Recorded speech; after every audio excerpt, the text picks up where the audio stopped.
Assalamualaikum warahmatullahi wabarakatuh. Saya Dulhamin Arif, guru SMA Negeri 2 Lembang, Kabupaten Bandung Barat, merupakan salah satu calon guru penggerak Angkatan 7. Salam dan bahagia.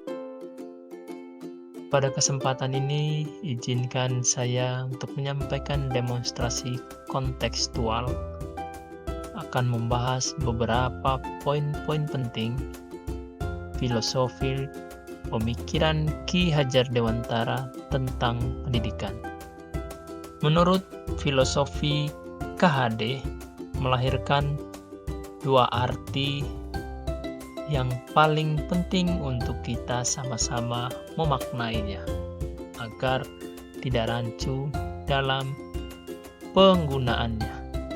Yang pertama adalah pendidikan, lalu yang kedua pengajaran.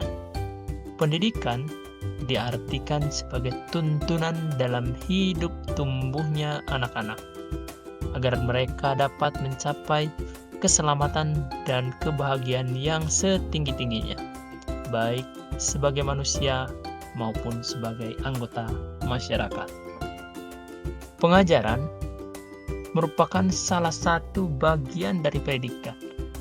Maksudnya, pengajaran itu tidak lain adalah pendidikan dengan cara memberikan ilmu atau berfaedah buat hidup anak-anak, baik lahir maupun batin. Menurut filosofi Ki Hajar juga, seorang pendidik dalam menuntun anak harus memperhatikan dua aspek. Yang pertama, pendidik ibarat seorang petani. Lalu anak didiknya diibaratkan sebagai tumbuhan. Misalkan saja kita ambil tumbuhan padi. Meskipun pertumbuhan tanaman padi dapat diperbaiki, tetapi kita tidak dapat menggantikan kodrat iradatnya padi. Padi yang ditanam, bahkan ia dapat juga menghasilkan tanaman padi yang lebih besar daripada tanaman yang kita pelihara. Tetapi mengganti kodrat padi itu tetap mustahil. Lalu yang kedua adalah sistem among. Dalam proses menuntun, anak diberi kebebasan, sedangkan guru sebagai pamong dalam memberikan tuntunan dan arahan agar anak tidak kehilangan arah dan membahayakan dirinya.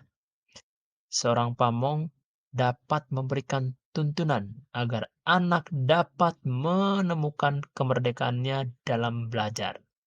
Guru harus mampu mengelola dirinya untuk hidup bersama dengan orang lain, menjadi manusia, dan menjadi anggota masyarakat. Dalam sistem among juga, pembelajaran harus berpihak pada anak atau pembelajaran yang berdiferensiasi, pembelajaran yang mengakomodir kebutuhan belajar murid. Guru atau pamong memfasilitasi murid sesuai dengan kebutuhannya, karena setiap murid mempunyai karakteristik yang berbeda-beda, sehingga tidak bisa diberikan perlakuan yang sama. Menurut Ki Hajar Dewantara juga, dalam mendidik anak harus berlandaskan pada yang pertama, kodrat alam. Kodrat alam berkaitan dengan sifat dan bentuk lingkungan di mana anak tersebut berada. Yang kedua, kodrat zaman. Kodrat zaman berkaitan dengan isi dan irama, muatan konten pengetahuan yang telah diadopsi dan tidak bertentangan dengan nilai-nilai kemanusiaan. Dapat disimpulkan, dalam mendidik anak harus menyesuaikan dengan tuntunan alam dan zamannya. Perubahan alam dan zaman akan mempengaruhi cara pendidik menuntun anak didiknya. Menurut Ki Hajar Dewantara, dalam mendidik juga harus memperhatikan asas kebudayaan, di mana kebudayaan dalam konteks budi pekerti, keselarasan antara cipta atau pikiran, rasa atau hati, karsa atau kemauan dan menghasilkan karya.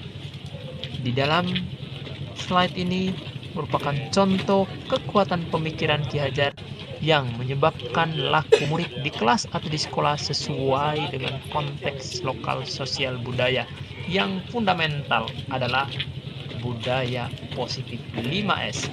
Budaya yang membiasakan diri agar selalu senyum, salam, sapa, dan santun saat berinteraksi dengan orang lain.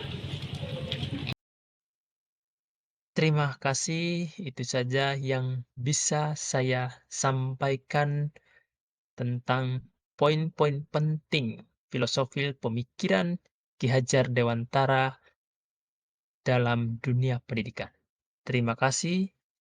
Wassalamualaikum warahmatullahi wabarakatuh.